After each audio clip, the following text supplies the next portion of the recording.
Hey, good evening. It is Wednesday, June 28th, 2023.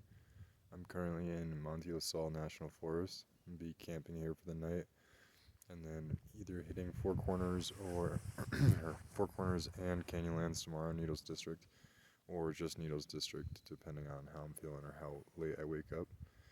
I know that it's been about a week since I've updated and posted a video. I actually had to have my 13-year-old dog put down on the 21st, so it's been a little difficult for me, but it's been also nice being on the road and being able to have that time to reflect on my time that I've shared with her. So it's been a little bit of a healing process as well as a continuation of my original journey. So currently this is what I'm looking at.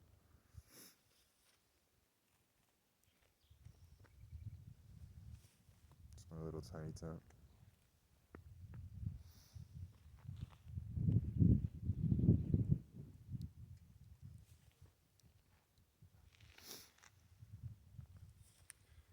So I figured I would tell the story about me doing Pikes Peak when I got to Colorado.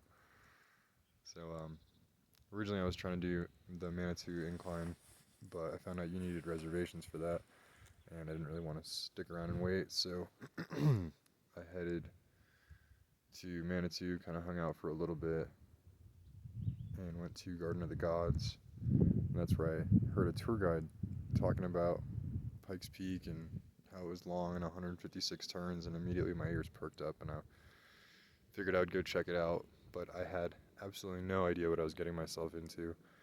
I was imagining some kind of Three Sisters type of, long bunch of twists and turns, but nothing too crazy, and it ended up being absolutely terrifying. Um, the beginning portion wasn't bad. It was really fun cruising on the road.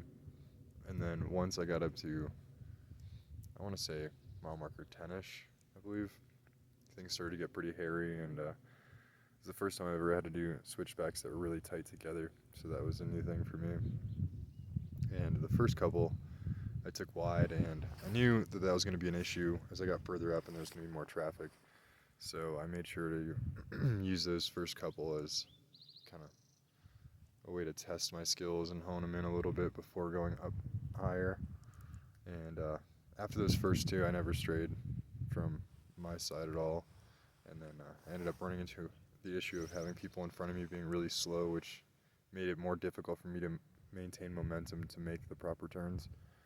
Still managed to do it, but it was just a little more difficult than it would have been otherwise.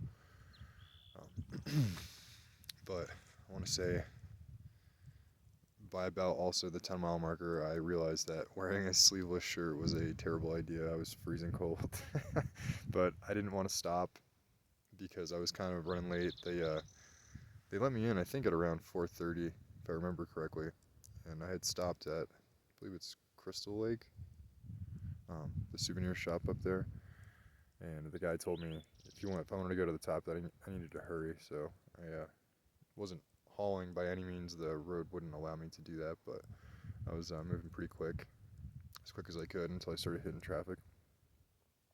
But when I hit around the 10,000 or 10-mile marker rather, I realized I was freezing cold.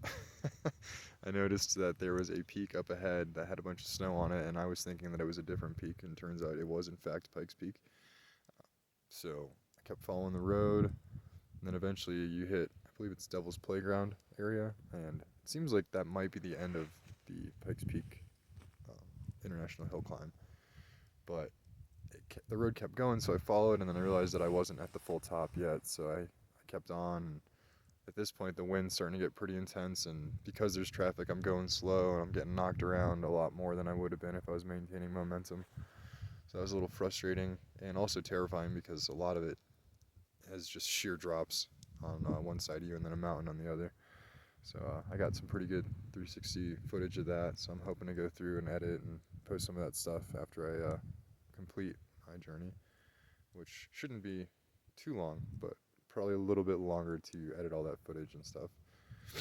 But eventually I get to probably the last mile of Pikes Peak run, and I start to feel incredibly lightheaded. The air is just getting so thin, and I'm starting to get worried that I'm not necessarily gonna faint, but I'm gonna have to pull over and stop where there's no shoulder just to kind of gather myself. So I keep pushing on and pushing on. I'm starting to get 10-mile-an-hour switchbacks, and I can tell that I'm getting closer to the summit. So I decided to just fight through it, and then I finally get to the top, and it was absolutely incredible. Like, just the views from up there were insane.